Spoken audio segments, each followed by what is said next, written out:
200% या 1000% भी आप कह देंगे, पर क्या कारण है? आपकी सुशासन की सरकार है।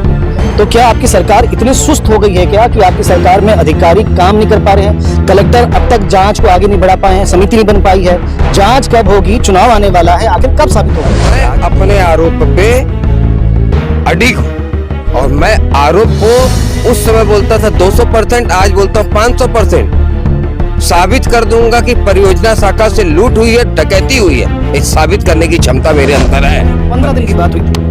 15 दिन की काहे की बात हुई थी? आपने कहा था 15 दिन में आप कुछ मजबूत चीज देखेंगे, अच्छी चीज देखेंगे। हाँ, तो मजबूत चीज अच्छी चीज देखेंगे ना, क्यों नहीं देखेंगे? जांच आपकी सरकार जिस तरीके से, जिस गति से जांच चल रही है, इस जांच से, इस गति से आप संतुष्ट हैं?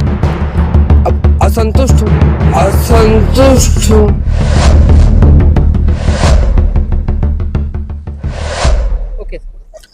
हंगामेदार बजट सत्र रहा।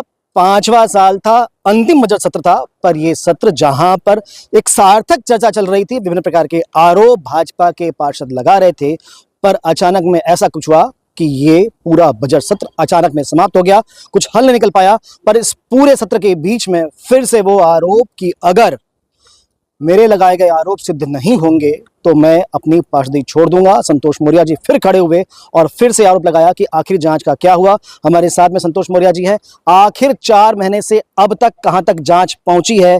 क्या बातें सामने में आई हैं? परियोजना विभाग जिस पर वो आरोप लगाए जा रहे थे, उसका भ्रष्टाचार आखिर साबित हुआ या नहीं हुआ? संतोष जी, परियोजना शाखा के ऊपर तो भ्रष्टाचार 200% साबित हो गया। और मेरे द्वारा जो पत्र कलेक्टर महोदय को दिया गया था, कलेक्टर महोदय के द्वारा पीडब्ल्यूडी और आरएस विभाग के कार्यपालन अभियंता 2 लोगों की जांच समिति बना दी गई है। उनके द्वारा कहा गया था कि जल्दी जांच रिपोर्ट प्रस्तुत करेंगे। अभी मेरे पास इस प्रकार की कोई लिखित में सूचना नहीं आई, बाकी जो आप लोग के समाचार पत्रों के माध्यम से जो जानकारी है वो जानकारी है। और मैंने अगर आरोप लगाया था 4 महीने पहले, मैंने जो आरोप लगाया था, आज भी मैं वही आरोप लगा रहा हूँ और मैं अपने आरोप पे अडिग हूँ। और मैं आरोप को उस समय बोलता था 200%, आज बोलता हूँ 500%। साबित कर दूंगा कि परियोजना शाखा से लूट हुई है, डकैती हुई है। इस साबित करने की क्षमता मेरे अंदर है। पर निष्पक्ष जांच के लिए कदम तो बढ़ाएं लोग। पर लोग निष्पक्ष जांच को कहीं ना कहीं पर्दे के पीछे से लोग बाधित करना चाहते हैं। भिलाई के जनता का पैसा है, भिलाई की जनता के टैक्स का पैसा है, भिलाई की जनता के पसीने का पैसा है। अगर आज पेवर ब्लॉक के नाम पे लूट हुई है, इस पेवर ब्लॉक के अलावा मैं ट्यूबुलर पोल का भी उजागर करूंगा, वर्टिकल गार्डन का भी उजागर करूंगा कि वो परियोजना शाखा सिर्फ लूट का अड्डा बना हुआ है। 2 महीना पहले लगभग आपसे बात हुई थी, तब आपने कहा था, तब भी 200%, उसके पहले आप 100% कहते थे। 200% या 1000% भी आप कह देंगे, पर क्या कारण है? आपकी सुशासन की सरकार है। तो क्या आपकी सरकार इतनी सुस्त हो गई है क्या कि आपकी सरकार में अधिकारी काम नहीं कर पा रहे हैं? कलेक्टर अब तक जांच को आगे नहीं बढ़ा पाए हैं, समिति नहीं बन पाई है। जांच कब होगी? चुनाव आने वाला है, आखिर कब साबित होगा? जांच 200% होगी और जांच रिपोर्ट भी जल्द भिलाई की जनता के सामने आएगा। और पेवर ब्लॉक का जो सच है वो भिलाई की जनता देखेगी। 15 दिन की बात हुई थी।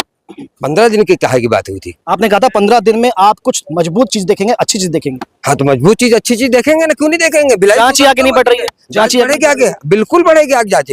अगर कोई अधिकारी जांच कर रहा है तो उसकी कार्यशैली के ऊपर मैं कैसे प्रश्नवाचक उठा सकता हूँ? अगर अधिकारी ने 15 दिन बोला था, 20 दिन में हो सकता है, 25 दिन में हो सकता है, और नहीं आएगी जांच रिपोर्ट तो मैं भिलाई की जनता के भी विश्वास दिलाता हूँ। इस मामले को मैं लेकर न्यायालय भी खड़ा हूँ। अच्छा, एक बात बताएं, आपकी सरकार जिस तरीके से, जिस गति से जांच चल रही है, इस जांच से, इस गति से आप संतुष्ट हैं?